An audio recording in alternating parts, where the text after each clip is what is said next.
ہے اور آپ اس کے بارے میں کچھ جاننا چاہتے ہیں۔ آج کا ٹاپک بہت ہی اہم ہے اور ہر کسی کے دل کے اور ہر کسی کے معاملات سے بہت قریب ہے۔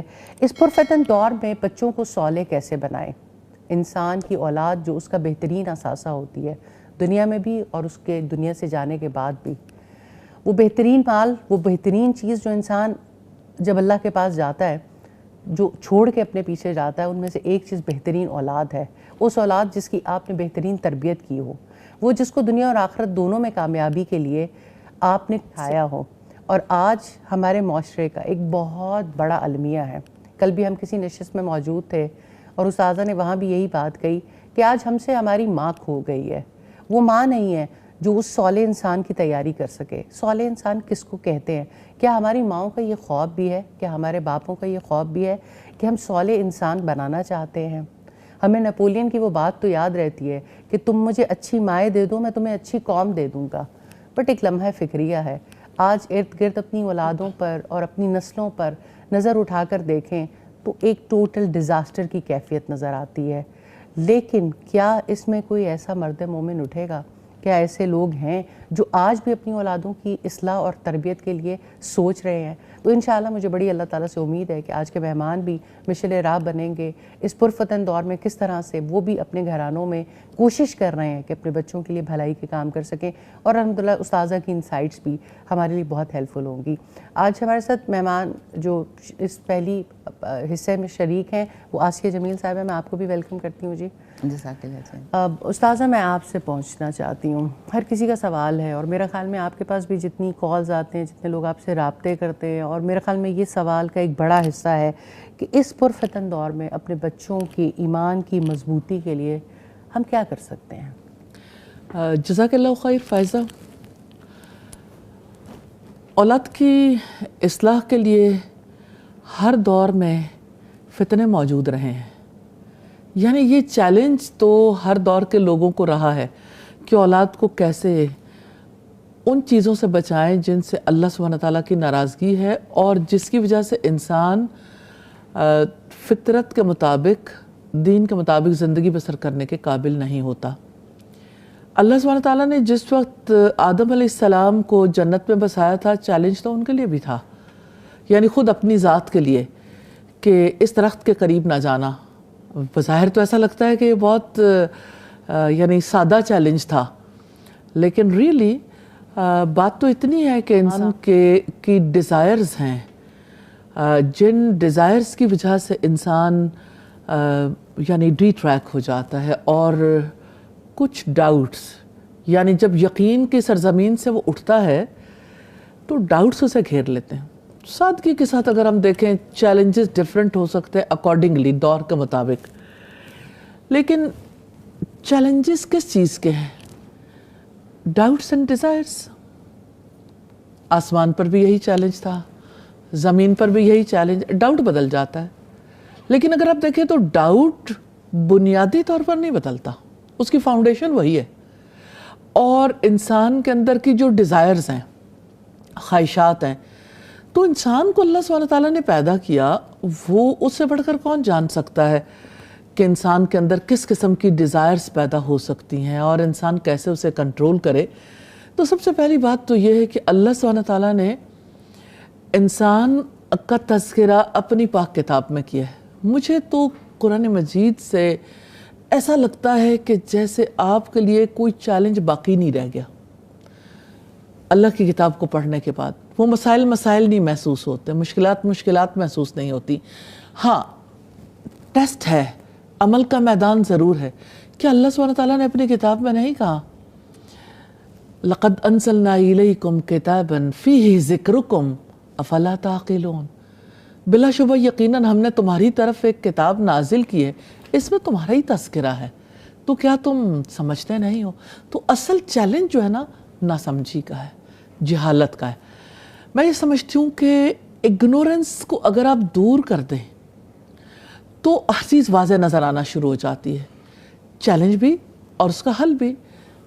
اور آپ زندگی میں بھی دیکھیے، کسی قسم کا بھی میدان ہو، مثال کے طور پر ہر بچے کے لیے نرسری کلاس بھی چیلنج ہوتی ہے جب وہ یعنی اسکول جاتا ہے، اور اس کے لیے ہر اگلا سٹیپ ایک چیلنج ہے، حالانکہ جو اس سے گزر کے آ چکا اس کے لیے کوئی چیلنج نہیں۔ زندگی بھی اسی طرح ہی ہے، جو زندگی میں اللہ سبحانہ تعالیٰ کی دی ہوئی تعلیم، اس کی روشنی کی وجہ سے ان سٹیپ سے گزر جاتے ہیں، وہ ان چیزوں کو سمجھتے چلے جاتے ہیں کہ چیلنج کہاں پہ پیش آ سکتا ہے اور اس کا مقابلہ کیسے کرنا۔ تو اللہ تعالیٰ نے آسمانوں پر بھی مقابلہ کرنا سکھا دیا تھا کہ آپ کیسے اس سے نکلو گے۔ مجھے سادگی کے ساتھ وہ جو واقعہ ہے نا ابلیس اور آدم علیہ السلام کا، غلطی تو دونوں سے ہوئی، چیلنج تو دونوں کے لیے تھا، آدم علیہ السلام کی پیدائش میں بھی اور فرشتوں کو جیسے حکم دیا تھا سجدہ کرنے میں بھی۔ کیا وہ ان کے لیے چیلنج نہیں تھا؟ ہم ان چیزوں کو سمجھ لیں گے، اگلی چیزیں ہمارے لیے بہت آسان ہو جائیں گی سمجھنی۔ ہمارے پاس تقریباً 2 گھنٹے کا ٹائم ہوتا ہے، اور اگر آپ نیت کر لیں الحمدللہ اور سب لوگ اس بارے میں سوچیں گے تو یہ یعنی انشاءاللہ بہت فروٹفل رہے گا ان چیزوں کو سمجھنا۔ لیکن جس وقت آپ ابتدا میں یہ سمجھ لیتے ہیں نا کہ یہ اتنا مشکل محاذ ہے، اس سے کیسے نبرد آزما ہو، مشکل تو ہے ہی، چیلنج ہے نا بھائی، چیلنج کو فیس کرنا ہے۔ لیکن اللہ سبحانہ تعالیٰ نے اسے کتنا سمپلیفائی کر کے بیان کیا کہ جب فرشتوں کو حکم دیا تھا سجدہ کرنے کا، ابا واستکبر وکان من الکافرین، کہ اس نے انکار کیا، تکبر کیا اور وہ کافروں میں سے ہو گیا، یعنی حق کو چھپانے والوں میں سے ہو گیا۔ ایک کیریکٹر ہے نا، جس کیریکٹر کے اندر یہ بات نظر آتی ہے ہمیں کہ کس طرح سے کسی انسان کے اندر یعنی صالحیت پروان، کسی بھی مخلوق کے اندر صالحیت پروان نہیں چڑھتی۔ یعنی ایک طرف ابلیسیت ہے اور دوسری طرف اگر آپ دیکھیں صالحیت ہے، تو صالحیت آسمانوں پر کیسے پروان چڑھی تھی؟ ڈیزائر جو ہر انسان کے اندر موجود ہے، اس کو جب ہوا دی جائے اور کسی چیز کے بارے میں ڈاؤٹ پیدا کر دیا جائے تو صالح ترین انسان بھی فتنے میں مبتلا ہو سکتا ہے۔ جیسے آدم علیہ السلام سے اللہ سبحانہ تعالیٰ نے کہا تو اتنا ہی تھا، اس درخت کے قریب نہ جانا، تو شیطان نے کیا کیا؟ شیطان نے اتنی بات کہی کہ دیکھو روکنے کا یہ مقصد نہیں ہے، ڈاؤٹ پیدا کر دیا نا، کہ وہاں لے گیا جہاں مقصد کی بات ہے، کہ مقصد تو صرف اتنا ہے کہ آپ کہیں ہمیشہ کی زندگی گزارنے اور لازوال بادشاہت کے قابل نہ ہو جاؤ۔ تو اگر آپ کھا لو گے پھل تو لازوال بادشاہت بھی ملے گی اور ہمیشہ کی زندگی بھی۔ اب وہ ڈاؤٹ آ گیا، ڈیزائر کو ہوا ملی، ایک ڈاؤٹ پیدا ہو گیا، اچھا ہمیشہ کی زندگی ایسے مل سکتی ہے، لازوال بادشاہت ایسے مل سکتی، کیونکہ انسان کے اندر اس کی تمنا موجود ہے، انسان کی نیچر میں یہ بات ہے۔ ہوا یوں کہ آدم علیہ السلام اور حضرت حوا دونوں نے اس پہ غور نہیں کیا کہنے والا کون ہے، اور جو ہمیں اس راستے پہ، اس پٹڑی پہ چڑھانے والا وہ کون ہے۔ ایک طرف اللہ تعالیٰ کا حکم ہے اور دوسری طرف اس بیچ کے ابلیس کی بات ہے۔ وہ تو نہیں سمجھ رہے تھے کہ یہ ابلیس، وہ تو اپنا خیرخواہ سمجھ رہے تھے نا، اور وہ خیرخواہ بن کے ہی درمیان میں آ رہا تھا۔ میں اس چیلنج اور اس پرفتن دور کی جس سے ہم گزر رہے ہیں اور اس چیلنج کی جو آدم علیہ السلام کو درپیش تھا، دونوں کا کمپیریزن کر کے ہم اپنے اصلی موضوع پہ آئیں گے انشاءاللہ، لیکن اس سے سمجھنا آسان ہوگا۔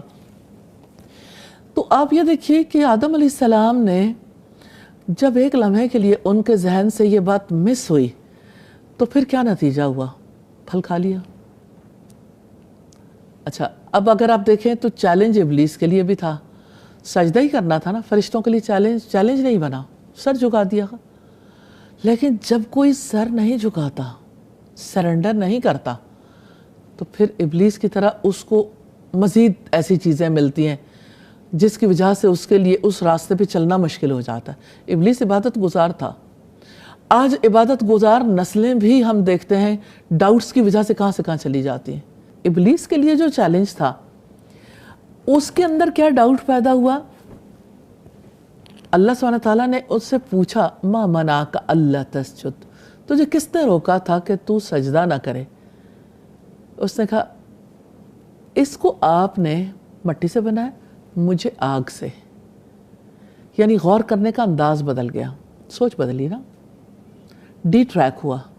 اس نے اللہ کے حکم کو اپنی پیدائش کے معاملہ بنا لیا. اللہ کے حکم سے نکلنے سے اس کے لیے آسانی ہو گئی اور کہنے لگا انا خیر من، میں اس سے بہتر ہوں، اسے سجدہ کیسے کروں.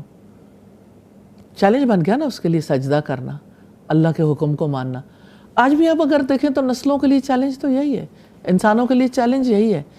کیسے مان جائیں 1400 سال پرانی بات کو، یا ہزاروں سال پرانا انبیاء کا دیا گیا پلان کیسے مان لیں؟ دور بدل گیا. تو اب دیکھیے کہ آدم علیہ السلام اور ابلیس دونوں میں فرق کیا تھا اس فتنے سے نکلنے کے لیے.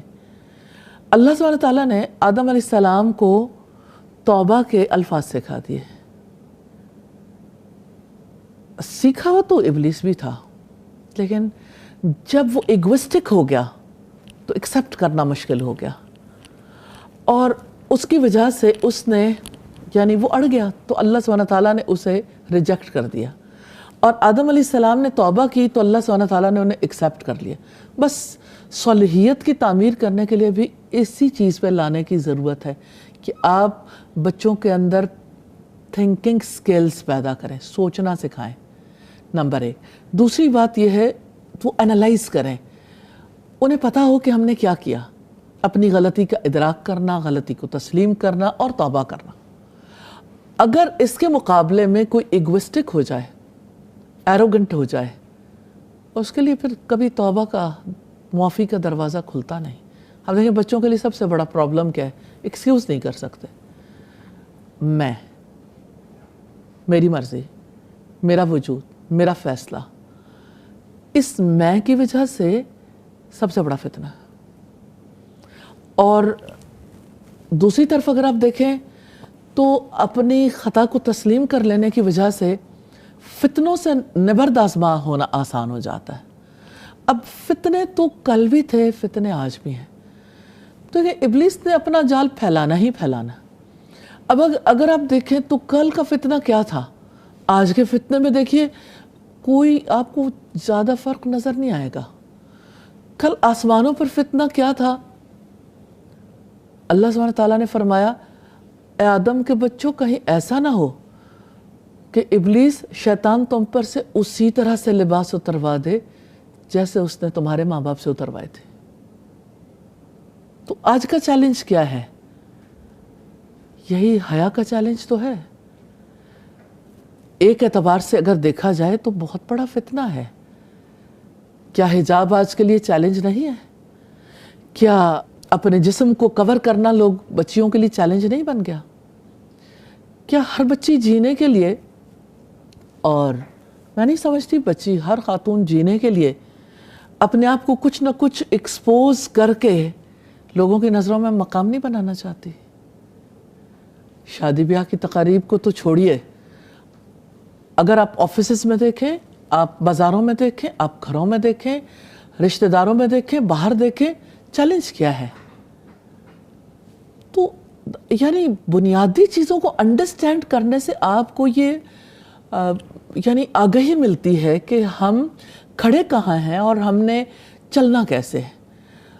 تو ایک تو یہ بات ہے کہ اللہ سبحانہ تعالیٰ کی رہنمائی جس کے پاس موجود ہے، جس نے اپنے بچوں کو اللہ سبحانہ تعالیٰ کی تعلیمات کے ساتھ جوڑا ہے، جس نے سیلف انالیسس کرنا سکھایا، تھنکنگ سکلز سکھائی، جس نے اللہ سبحانہ تعالیٰ سے معافی مانگنی سکھائی، اس کے لیے آسانی ہو جاتی کہ بچوں کو صرف وہ سپون فیڈنگ نہیں کر رہا کہ جب تک سپون فیڈنگ ہوگی بچے اس راستے پہ چلیں گے اور اس کے بعد بچے جہاں جی چاہے نکل جائیں. کہ انہوں نے جب اپنی زندگی جینی ہے تو وہ کم از کم اپنی زندگی جیتے ہوئے اللہ سبحانہ تعالیٰ کی رہنمائی کے مطابق چلنے کے قابل ہو جائیں. پھر بھی کوئی نہیں کہہ سکتا کہ کسی کی بہت زیادہ نگہداشت، کسی کا بہت زیادہ تربیت کرنا ضروری کام آئے گا، کیونکہ ہدایت تو اللہ تعالیٰ کے ہاتھ میں ہے. ڈی ٹریک تو کوئی بھی ہو سکتا ہے، پھسل تو کوئی بھی سکتا ہے، لیکن کوشش رائے گا نہیں جاتی. کوشش کا اجر ضرور ملے گا، کیونکہ ہم پہ ذمہ داری ہے کلکم رائن وکلکم مسئول عن رعیتہ. تم میں سے ہر ایک رائی ہے، نگران ہے، ہر ایک سے اس کی رعیت کے بارے میں سوال ہوگا. تو we are responsible and we are accountable. ہم سے سوال ہونا ہے, ہم نے جواب دینا ہے. اس لیے ہم نے نسلوں کی حفاظت کرنی ہے, صرف گھر میں پیدا ہونے والے بچوں کی نہیں, سوسائٹی کے بچوں کی بھی, صرف مسلم امہ کی نہیں, انسانیت کی بھی. اللہ سبحانہ تعالیٰ ہمیں سمجھنے کی توفیق دے. تو اس پرفتن دور میں سب سے بڑی چیز یہ ہے کہ یہ دیکھیں کہ دشمن کون ہے. دشمن کو دشمن تو مان لیں. اچھا سچے دل سے فائزہ یہ بتانا, آپ کو اکثر یہ نہیں لگتا کہ کرتے ہم ہیں اور مرد الزام ہم شیطان کو ٹھہرا دیتے ہیں؟ آپ کو کبھی نہیں لگا؟ لگتا ہے نا, لیکن اب نہیں لگتا. ٹھیک ہے الحمدللہ. تو یہ یعنی آپ یہ دیکھیں کہ دشمن کو دشمن سمجھنا سالوں کی ریاضت ہے.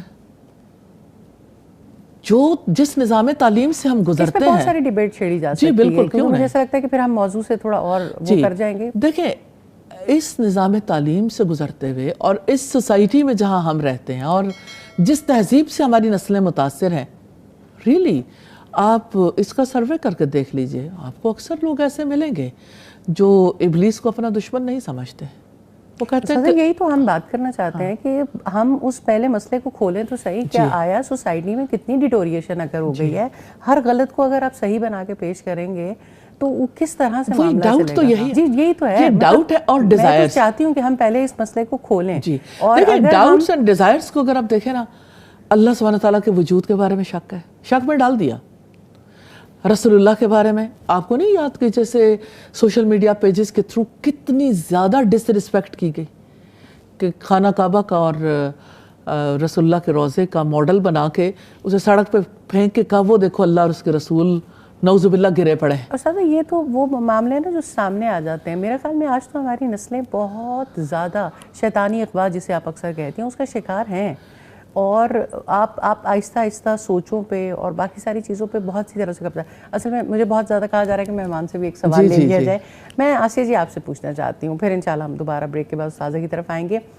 آپ الحمدللہ ماں ہیں اور اللہ تعالیٰ نے آپ کو موقع بھی دیا دین کو پڑھنے کا بھی, دین سمجھنے کا بھی, اور ڈیفینیٹلی آپ سوسائٹی میں موو کرتی ہیں اور اپنی بچوں کی تربیت کے لیے کیا چیزیں ہیں جن پہ ساری زندگی فوکس کیا اور کہاں تک سمجھتی ہیں کہ اللہ تعالیٰ کے حضور پیش ہو کے اپنے آپ کو پیش کر کے آپ سمجھتی ہیں کہ بچوں کی تربیت میں کہاں تک کامیابی حاصل ہوئی؟ بسم اللہ الرحمن الرحیم. الحمدللہ جب سے قرآن پڑھنا شروع کیا الحمدللہ اس چیز کا احساس ہوا کہ بچے صرف دنیا کے لیے تیار نہیں کرنے, اللہ تعالیٰ کے سامنے بھی ہم نے حاضر ہونا ہے, اور اللہ تعالیٰ نے اگر ہمیں بنایا ہے ان کے لیے رائی بنایا تو ہم نے ان کی نگہداشت کرنی ہے الحمدللہ. تو جو پیرنٹس ہوتے ہیں وہ بچوں کے لیے سب سے بڑے تو وہی رول ماڈل ہوتے ہیں. اگر ہم خود ان کے سامنے اچھا نمونہ پیش کریں گے, ہم سچ بولیں گے, ہم دیانتداری کریں گے, ہم سارے معاملات ان کے سامنے کریں گے, تو ان کو بتانے کے بجائے اگر ہمارا عمل ان کے سامنے ہوگا نا تو یہ بہت میٹر کرتا ہے, وہ سیکھتے ہیں اس چیز. الحمدللہ میرا جب بیٹا ہے, جب میرے ہسبینڈ نماز پڑھنے جاتے تھے, ابھی وہ پوٹی ٹرینڈ نہیں تھا, وہ مسجد میں نماز پڑھنے کے لیے جاتے تھے, ابھی 1.5 سال یا 2 سال اس نے چلنا ہی شروع کیا تو اس کو ساتھ لے کے جاتے تھے. شروع میں جمعہ کی نماز کے لیے لے کے جانا, پھر آہستہ آہستہ نماز, اور الحمدللہ اس نے بچپن سے ہی سیکھ لیا نماز پڑھنا کہ جانا ہے.